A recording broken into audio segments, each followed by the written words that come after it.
Hello students. आज की video में हम सोल्व करने वाले हैं एक और बीए फिफ्थ सेमेस्टर का क्वेश्चन पेपर जो अभी दिसंबर 2022 में हुआ है उसको।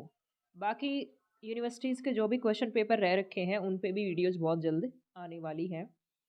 इंग्लिश और हिंदी के अलावा और बाकी सब्जेक्ट्स हैं जो भी आपके पास क्वेश्चन पेपर हैं, चाहे वो पॉल साइंस का हो, ज्योग्राफी का हो, हिस्ट्री का हो, फिजिकल एजुकेशन का हो, इकोनॉमिक्स का हो, तो प्लीज़ आप वो भी शेयर करें। और एक फर्स्ट सेमेस्टर वालों के क्वेश्चन पेपर नहीं पहुंच रहे तो प्लीज़ वो स्टूडेंट्स भी शेयर करें अपने अपने क्वेश्चन पेपर्स। फर्स्ट है 80 मार्क्स का है, 3 घंटे का टाइम था इसमें। Explain with reference to the context of the following passage.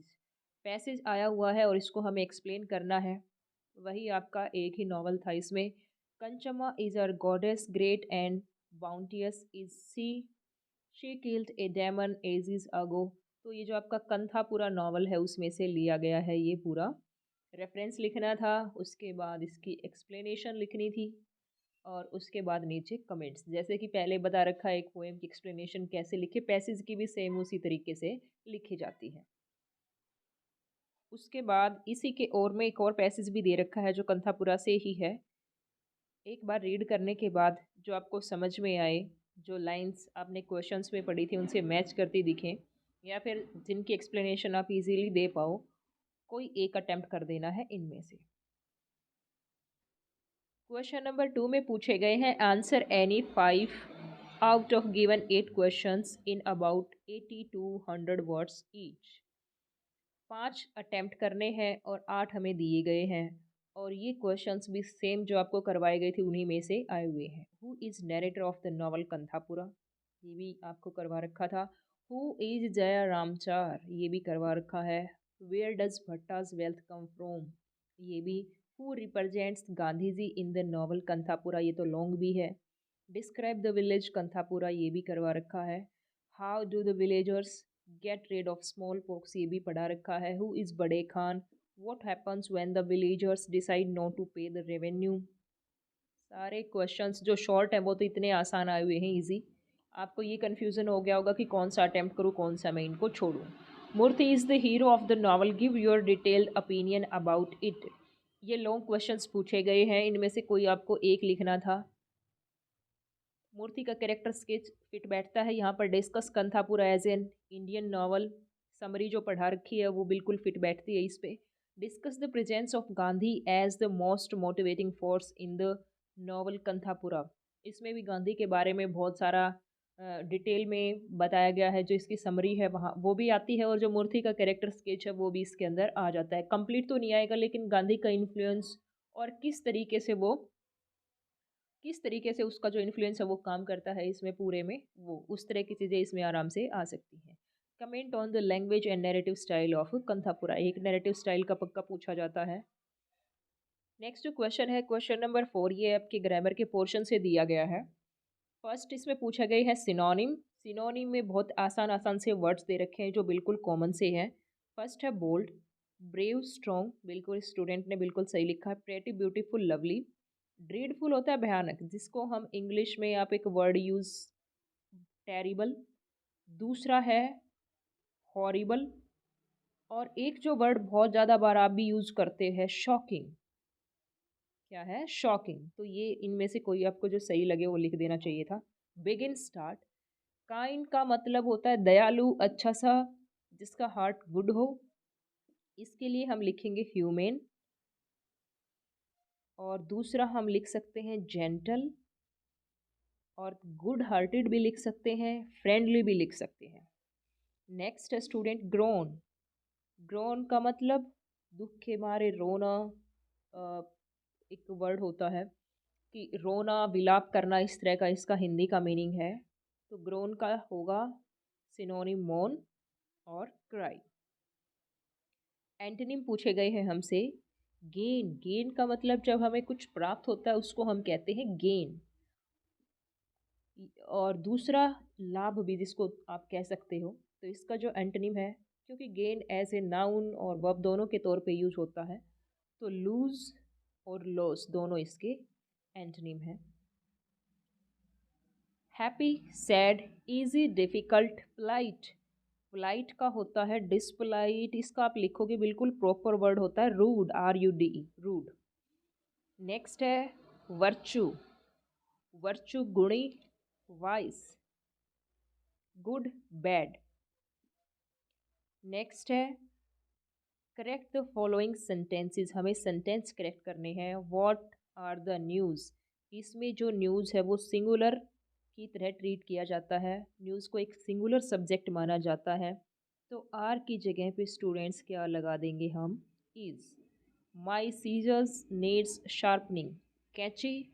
कुछ ऐसे सब्जेक्ट्स होते हैं जिनके टू पार्ट्स होते हैं, फॉर एग्जांपल जैसे चश्मा है, स्पेक्टेकल्स, ट्राउजर है, पायजामा जिसको बोलते हैं, और सीजर्स जो कैंची है वो भी, इनके टू पार्ट्स होते हैं तो इनको प्लूरल कंसीडर किया जाता है। ये आप नाउन वाले टॉपिक में कभी आपने पढ़े हो तो ये प्लूरल है तो, लेकिन जो ये वर्ब लगा रखी है सिंगुलर वाली लगा रखी है, तो जो एस है उसको हम क्या कर देंगे, हटा देंगे, और अकेला अकेला जो वर्ड आएगा वो आएगा नीड। रिचीज हैज़ विंग्स, इसमें आपको क्या करेक्ट करना था, रिचीज का मतलब होता है जितने भी, रिचीज जो है वो एक प्लूरल है, ईएस लगा हुआ है, तो यहाँ पर रिचीज हैव विंग्स आना चाहिए, रिचीज हैव विंग्स। नेक्स्ट जो सेंटेंस दिया गया है, police has arrested the thief, इसमें जो पुलिस है, पीपल है, कैटल है, प्लूरल होते हैं, हैज की जगह पे क्या लगाओगे, have. Each of the students should do, अब यहाँ पर जो ध्यान देने की बात है वो है ईच का मतलब क्या होता है, प्रत्येक, यानी एक की बात की गई है, प्रत्येक का मतलब यानी एक एक जो स्टूडेंट है, शुड डू देयर बेस्ट, उन्हें अपना बेस्ट करना चाहिए। तो देयर तो मतलब हो जाता है सबका बेस्ट, और यहाँ पर हिज बेस्ट का मतलब क्या होता है, अपना अपना बेस्ट करने की कोशिश करनी चाहिए। तो जो ये प्रोनाउन है इसमें यहाँ पर देयर की जगह पे हिज लगाना था। These presents are for you and I, and से जब जुड़ा हुआ हो तो मी आएगा, यहाँ पर objective case, for you and me.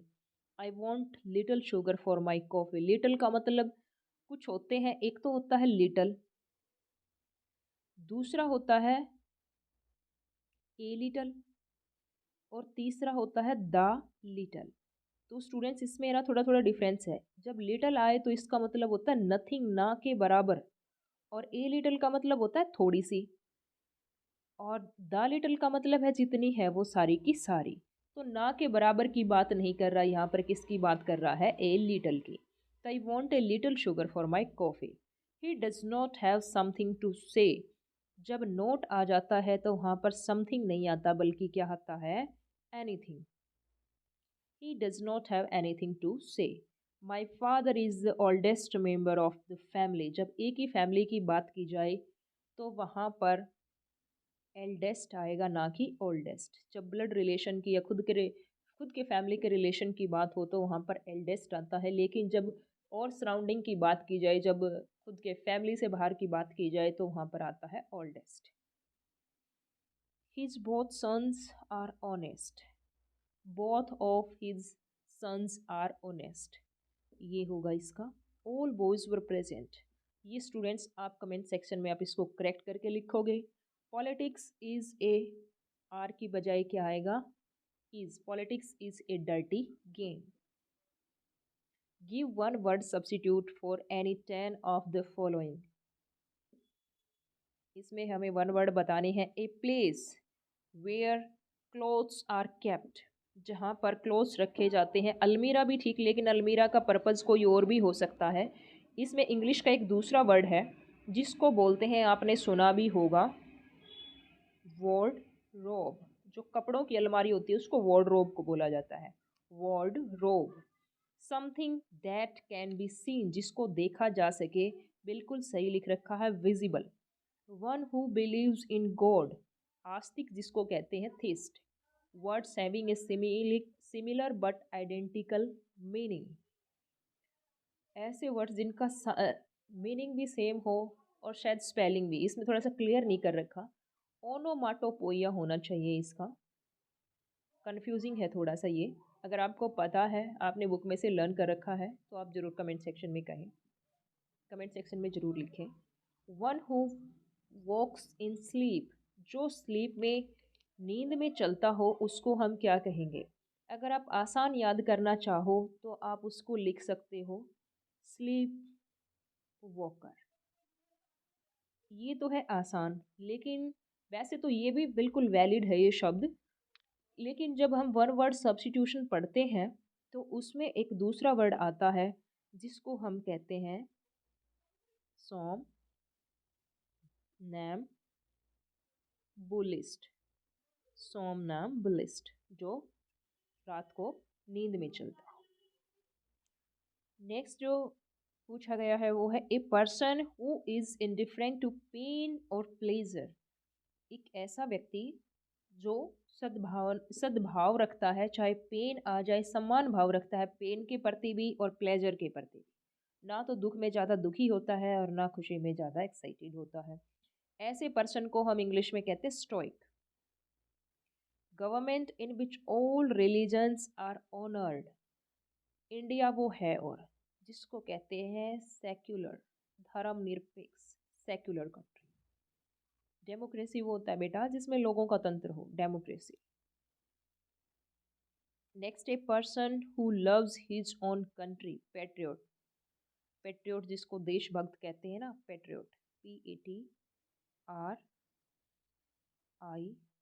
Patriot, देशभक्त।